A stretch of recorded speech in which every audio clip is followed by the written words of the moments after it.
اس وقت تک اللہ کے حکم کے مطابق تابوت سکینہ ایک بڑی خاص قسم کی لکڑی سے تیار کیا گیا تھا جس کے اوپر سونے کی پترے چڑھائے گئے تھے۔ اس تابوت سکینہ کو بڑی عزت و احترام کے ساتھ کئی لوگ مل کر اپنے کندھوں پر اٹھاتے تھے، اور جہاں اسے لے جانا ہوتا تھا یا جہاں اس قوم نے ہجرت کرنی ہوتی تھی وہیں اس کو ساتھ لے جاتے تھے۔ حضرت موسیٰ علیہ السلام کا زمانہ گزرا تو بنی اسرائیل نے حضرت موسیٰ علیہ السلام کا جبہ مبارک، عصا مبارک اور ان کی دستار مبارک کو بھی بطور بزرگی کی نشانی اور پیغمبر کی یادگار کے اس تابوت میں سنبھال کے رکھ دیا۔ بنی اسرائیل اس صندوق کو لڑائی میں آگے رکھتے، اللہ تعالیٰ اس کی برکت سے فتح عطا کرتے۔ جب بنی اسرائیل نے نافرمانی کی تو اللہ تعالیٰ نے قوم مالکہ کو ان پر مسلط کیا۔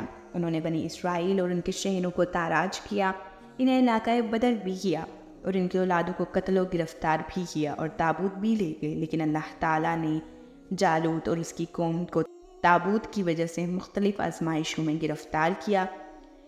انہوں نے تابوت کو بیل گاڑی میں رکھ کر بنی اسرائیل کی بستیوں کی طرف ہنکا دیا۔ اس پورے عمل میں فرشتے پس پردہ مختلف امور انجام دیتے رہے۔ اسی وجہ سے سورہ بقرہ میں اللہ تعالیٰ نے فرمایا کہ فرشتے اسے اٹھا لائیں گے یا براہ راست فرشتے اسے اٹھا کر لائے، اور تابوت کا لوٹنا اللہ کے نیک بندے طالوت کی بادشاہت کی منجانب اللہ ہونے کی دلیل ٹھہری۔ چنانچہ بنی اسرائیل طالوت کی قیادت میں عمالقہ سے لڑے، اور حضرت داؤد علیہ السلام جو طالوت کے لشکر میں شامل تھے اور ابھی تک نبوت سے سرفراز نہیں ہوئے تھے، انہوں نے بہت بہادری سے کفار کا مقابلہ کیا اور جالوت کو قتل کر دیا۔ اللہ تعالیٰ نے حضرت داؤد علیہ السلام کو بادشاہت، حکمت اور نبوت عطا فرمائی اور جو چاہا علم دیا۔ یہودیوں کا عقیدہ ہے کہ جب تک ان کے پاس تابوت سکینہ ہے انہیں شکست کا منہ نہیں دیکھنا پڑے گا اور وہ ہر جنگ میں کامیاب و کامران رہیں گے۔ تابوت ملنے کے بعد حضرت داؤد اور اس کے بعد ان کے بیٹے حضرت سلیمان علیہ السلام نے بنی اسرائیل کی سلطنت کی بنیاد رکھی اور اس کو پھیلاتے گئے۔ حضرت سلیمان علیہ السلام نے اپنی دور میں تابوت سکینہ کے لیے بنی اسرائیل کی تاریخ کا دوسرا بڑا معبد یعنی عبادت خانہ تعمیر کروایا، جسے یہودی ہیکل سلیمانی کہتے ہیں۔ یہ ہیکل بہت شاندار تعمیر کیا گیا تھا اور اس میں مرکزی حیثیت تابوت سکینہ کو حاصل تھی۔ حضرت سلیمان علیہ السلام نے تابوت سکینہ کی تزئین و آرائش کو مزید بڑھایا اور گزرے ہوئے پیغمبروں کی تمام نشانیاں بھی اس میں رکھ دی، جس میں حضرت داؤد علیہ السلام پر نازل کردہ زبور کی تختیاں بھی شامل تھیں۔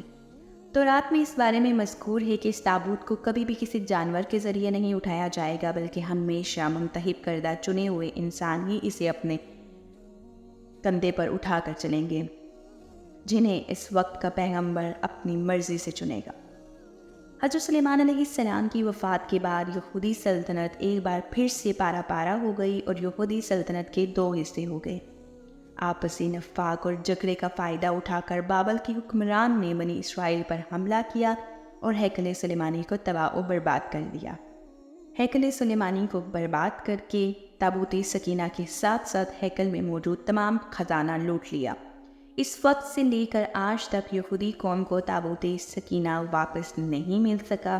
بابل کے حکمران نے بنی اسرائیل پر یہ حملہ 587 قبل مسیح میں کیا، یعنی آج تابوت سکینہ کو یہودیوں کے ہاتھ گم ہوئے تقریباً 2600 سال ہو چکے ہیں۔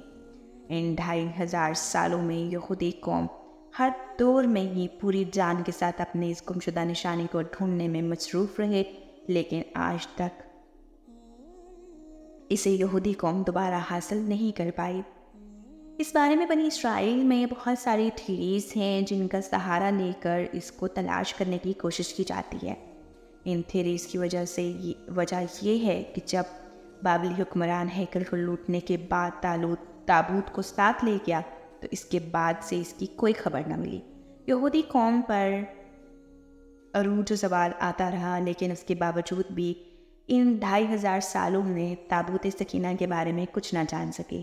یہودیوں کے مطابق یہ تابوت یروشلم میں موجود ہے۔ ان کی تھیری کے مطابق یہ بھی کہا جاتا ہے کہ یہ مسجد اقصیٰ اور ہیکل کی بنیادوں میں کہیں دفن کیا گیا ہے، اور یہ کام اللہ تعالیٰ نے اپنے کچھ مقصود بندوں کے ذریعے کروایا۔ البتہ یہودی یہ بات جانتے ہوئے بھی نظر انداز کرتے ہیں کہ اس وقت ہدایت صرف اسلام میں ہے۔ نبی پاک صلی اللہ علیہ وآلہ وسلم نے بھی ارشاد فرمایا، اگر موسیٰ علیہ السلام بھی میری قوم میں اترے تو ان کو بھی میری اطاعت لازم ہے۔ یہودی دنیا بھر میں اس تابوت کی تلاش میں آج بھی سرگرداں ہیں۔ فلسطین کا بہت سارا علاقہ انہوں نے چھان مارا ہے۔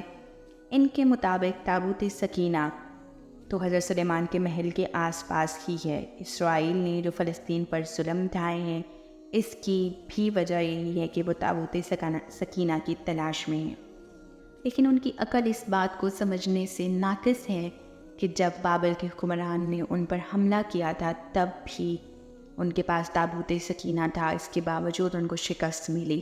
اس سے یہ ثابت ہوتا ہے کہ تابوت کا ہونا فتح اور شکست کی وجہ نہیں بن سکتا۔ اور ہماری قرآن و حدیث کے مطابق یہودی وہی قوم ہیں جو دجال کے ساتھ دیں گی اور مسلمانوں پر حملہ کریں گی۔ اللہ پاک ہمیں دجال کے فتنے سے محفوظ رکھے اور اپنی حفاظت میں رکھے، آمین یا اللہ۔